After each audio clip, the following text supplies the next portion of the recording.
శుభమస్తు. శ్రీరామ జయం. ఓం గ్లౌం గం గణపతయే నమః.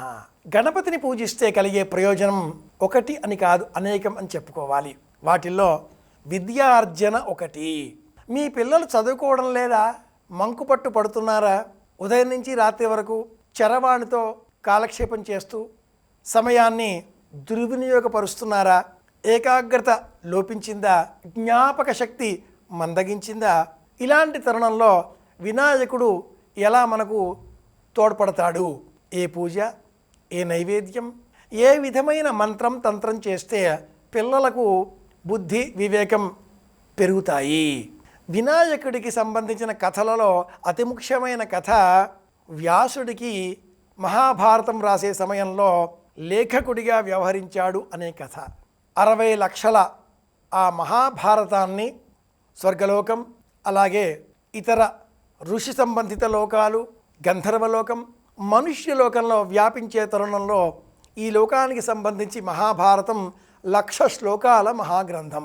ఇంత పెద్ద వృత్తాంతాన్ని వ్యాసుడు కల్పన చేస్తూ వ్రాసే లేఖకుడు ఎవరైనా కావాలి అనే ఆలోచన చేశాడు. వ్రాసేంత వేగం ఎవరికి? వినాయకుడికి మాత్రమే.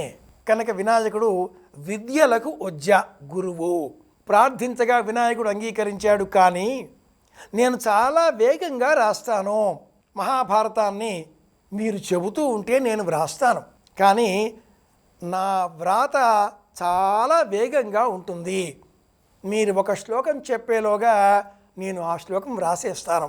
నేను మళ్ళీ 2వ శ్లోకం రాయడానికి కాస్త విరామం వచ్చిందా, లేఖిని అంటే గంట క్రింద పెట్టేస్తాను, కలం. ఇది ఒప్పందం. వ్యాసుడు అంగీకరించాడు. అంతే వేగంతో శ్లోకాలు చెబుతూ వెళ్ళసాగాడు. వినాయకుడు కూడా అంతే వేగంగా తన దంతాన్ని పెరికి వ్రాస్తున్నాడు. విద్యార్థులకు, బాలబాలికలకు ఈ కథ తప్పనిసరిగా చెప్పాలి.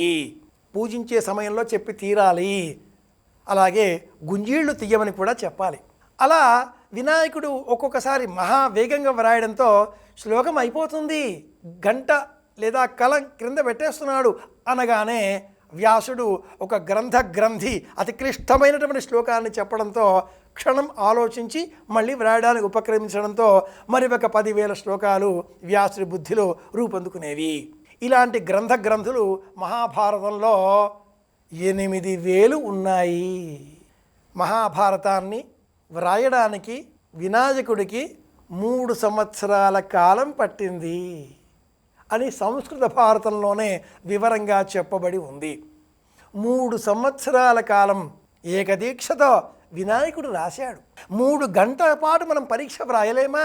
3 సంవత్సరాల వినాయకుడి కృషి, వినాయకుడి అనుగ్రహంతో ఈ విద్యలన్నీ కూడా సులభంగా మనకు వస్తాయి. ఇలాంటి ఆలోచనతో చిన్నారి బాలబాలికలు వినాయకుడిని పూజించాలి. వినాయకుడికి సమర్పించేటటువంటి నైవేద్యం పాలు, బెల్లం. కాచిన పాలలో కాసింత బెల్లం ముక్కలు వేసి వినాయకుడి ముందర ఉంచి ఈ వ్రతకథను పిల్లలకు తెలియజేసి వారికి ఆ పాలను అందించి ఓం గ్లౌం గం గణపతయే నమః అంటే చాలు. వినాయకుడి అనుగ్రహంతో మీకు సకల విద్యలు వస్తాయి అంటూ చెప్పాలి. ఈ నియమం చెప్పడం కోసమే వ్రతం ప్రారంభం రోజున, చవితి రోజున వినాయకుడి మండపం పక్కన చిన్నారి బాలబాలికలు వారి పుస్తకాలు, పెన్సిళ్ళు, కలాలు, వ్రాత పరికరాలు అన్నీ ఉంచి 21 సంఖ్యలో గుంజీళ్లు తీస్తారు.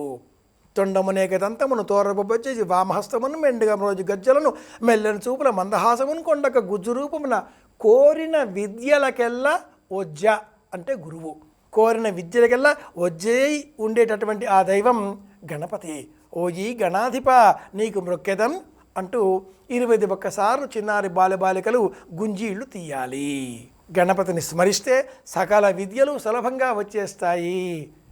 తెలుసుకున్నాం కనుక చిన్నారి బాలబాలికలతో ఆచరింపజేద్దాం. మళ్ళీ మరిన్ని విశేషాంశాలతో రేపు కలుసుకుందాం. శుభమస్తు. ఓం గ్లౌం గం గణపతయే నమః.